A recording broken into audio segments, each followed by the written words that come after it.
Hello, I'm Sheila Sage. Welcome to our Early Years Workshop. I'd like to introduce you to my colleagues.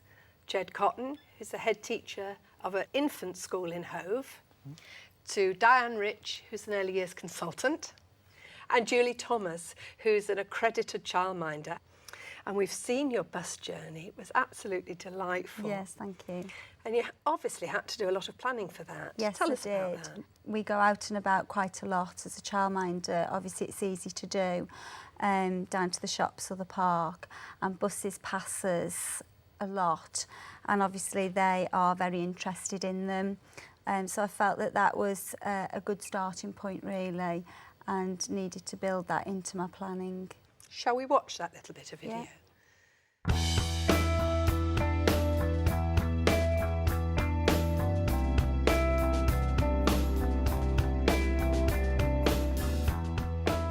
I wanted to see what they actually got out of the journey going on the bus and what they actually took in. Right, and what sort of things do you think you could do?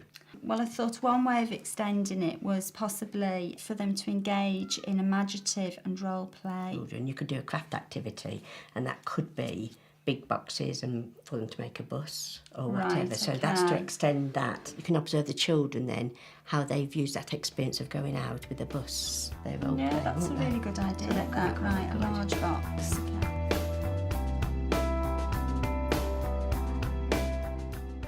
Jeb, we know that planning's important, but how do we feature the children in this? Well, I think what was really nice to see was in that planning episode, the children were the focus of the planning. You'd obviously observed, you knew them well, and you'd picked up a sense of their interests.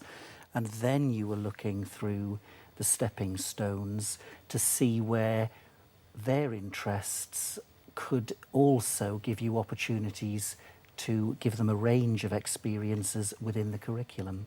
But have we done people a disservice, Diane, sometimes by expecting them to plan everything out of existence? Well, I think the starting point for any planning has to be exactly what Julie did, and that is the children. Yeah. It was that spark of, oh, they're interested in this. How can I take it on? How can I develop them? It's planning derived from children, not children fitted into the template of early learning goals and stepping stones.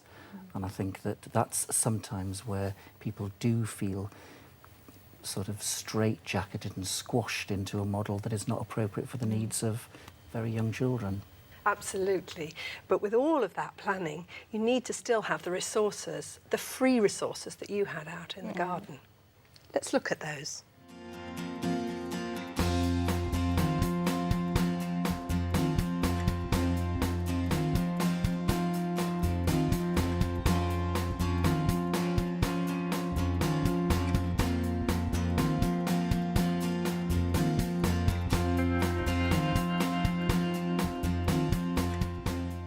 And I expect, Diane, you were really pleased to see they were outside. Certainly, I think you probably find, Julie, that outside is where your boys really like to be, and it's nice to see those activities outside, and nice to see you've anticipated some of the play that might be spun off from their first-hand experience of the bus ride. I mean, what I particularly liked about the range of things that you put outside was that not only would the children have a chance to build on the actual experience of the bus journey, but they could also use things and part of the different provision you made to extend other provisions. So they could, if they wanted to make a vehicle with the stickle bricks, they could take it to the road map.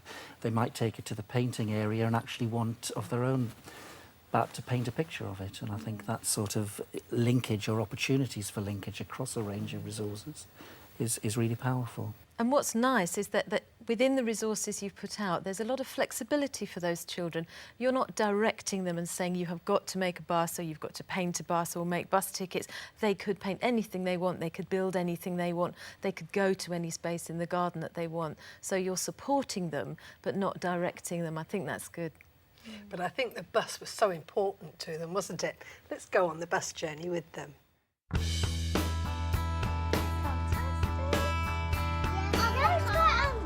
What was that noise? Did you hear the bell? What does that mean when the bell rings? We need to stop. We need to stop, don't we? That means somebody needs to get off. Yeah, that. Oh, another Did you hear it? Another bell? bell. Do you know what this is in the middle of the road here, what it's called? Yeah. Roundabout. A roundabout. Yeah, it's got And we've got arrows. to go round it, haven't we? Yeah. A big bus. A big bus. But that one looks like our bus, doesn't it? Yeah, 'cause it's got stairs on it, I think. Do you think that one's got stairs on it? Has that one got an upstairs to it? Yeah. Yeah, 'cause it's got top windows and bottom windows. Well done. It's got windows at the top and it's got windows at the bottom. There's a fire ranger. Whoa! Did you I see got that? a fire ranger. Have you? Oh, what have you There's seen? the police car. Oh, we've seen a fire engine and now the police car. There's Mum's car. There's all bus. Wow. And how many buses? Yeah, it's like cars. It is like ours. Yeah, that's why A little bus. There's a big bus and a little bus. Yeah, 'cause that's called a mini bus or like a bus. Junior cinema. Oh, that is the cinema. Well done. Would you like to take a picture of it for me? Right. Wasn't that great? And Jed, you were itching to be on that bus, I could tell. Well, absolutely. I mean, for me, it just screams the power of first-hand relevant experience and all the learning that you can have just through conversation. I mean, the children actually were incredibly knowledgeable. They were just throwing out what they knew about the world around them all the time, and they were just stimulated by all the different things they saw, and it was great. I would have liked to have been there. Did they surprise you with some of the things that they came up with? They did surprise me because I'd planned for them obviously to have the experience of the bus, but actually I wanted them to note key features along the route. That was what my Yes. planning was. But what actually came out of it was just so amazing, and that on times it was nice just to sit back and watch and observe them and the language that they used and what they actually visualised themselves was Yes. just wonderful. What did you think, Diane, about when they noticed the cinema and the IT that they used? Well, I mean, for me, it just emphasised your passion for taking the children's interest. I mean, initially we know that the bus ride came about because the boys were interested in buses. But then on the way, they were pointing things out. And when the child said, oh, there's a cinema, you picked up on it and let him take a picture. Some children would have had throwaway cameras and will be quite familiar with taking pictures, but when you're introducing that to children, you've got to encourage them and remind them, hang on, you can choose, this is for you to decide what you take pictures of, and you picked up on his interest and encouraged him to take his own picture. I felt that I wanted to see whether they could actually recall it from memory when we got back. So that was another way of being able to use the camera to record the features along the route. Lovely thing to do, to sequence their journey and Yes. turn it into a book or whatever, or a timeline. Wonderful. Let's see what happened to them when they got off the bus.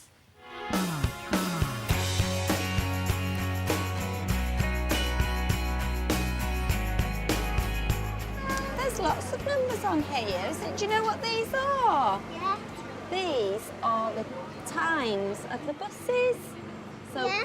can't see where our bus is because we had a 3 and a 7 and a 7 on our bus, didn't we? Yeah, but look. Oh look, a 3 and a 7 and a 7.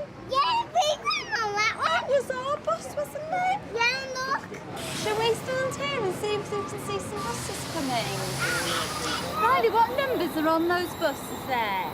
There's a 1 and a 0 and a number 4 And the number 8. and an X on it as well.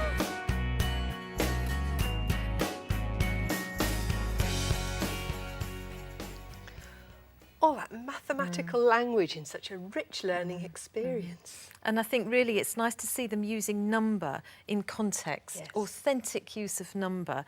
And they demonstrate quite clearly they can recognise 1, they can recognise 0, they can recognise 4. There's a purpose to those numbers. And that's very motivating to actually go on and be learners and learn about numbers. They are getting to sense what it's all about, why it's important to them. And what I really like is when he said X, you didn't correct it. You didn't say, no, that's actually not a number. You just repeated it but didn't preface it with the word number. I think that's very nice. because it's a pattern, isn't it? It is a pattern, yes. And how did the children take that on when you got back? The children were very, very excited, and especially when they actually saw the photographs that they'd taken on the journey, and were actually able to sequence them into order. And I then wanted to extend that into their creative development through role play, and to introduce a large box that maybe they would have liked to have turned into a bus. Let's watch it.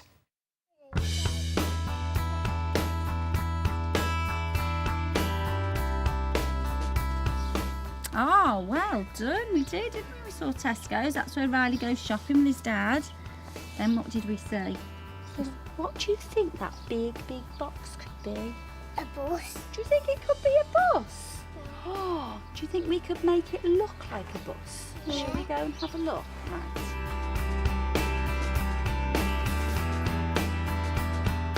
What about the number? What number do I need to put on here? 3 and a 7 and a 7.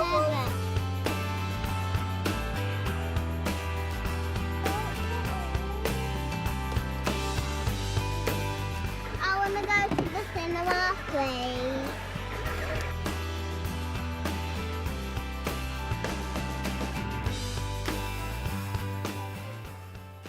Could the children have played like that if they hadn't been on the bus? No, I doubt it. What they'd learned from that experience was they kind of understood a bit more about the world of buses. Before, especially Tom, who'd never been on a bus, only would have known that buses go along the road. But now he knows what it's physically like in a bus, so they can physically make one. He knows about the people in buses. He knows that buses go from a place and to another place, and that the 377 has a particular route. It includes the cinema. And you heard them ask to go to the cinema. They knew that bit about their world. Wonderful experience. First-hand experience. They can only do the incredible if they've had the experience on which to base their playing. I think what they've had is an emotional experience. And I think it's that emotional experience that's given them that opportunity to play so richly, don't you think? Yes, and just the joy of those numbers, the way they remembered the numbers, because it was relevant to them. It was very, very pertinent to a recent experience they'd had, and the numbers were alive because that was the number of their particular bus. Diane, what, for you, are the key learning experiences through that film?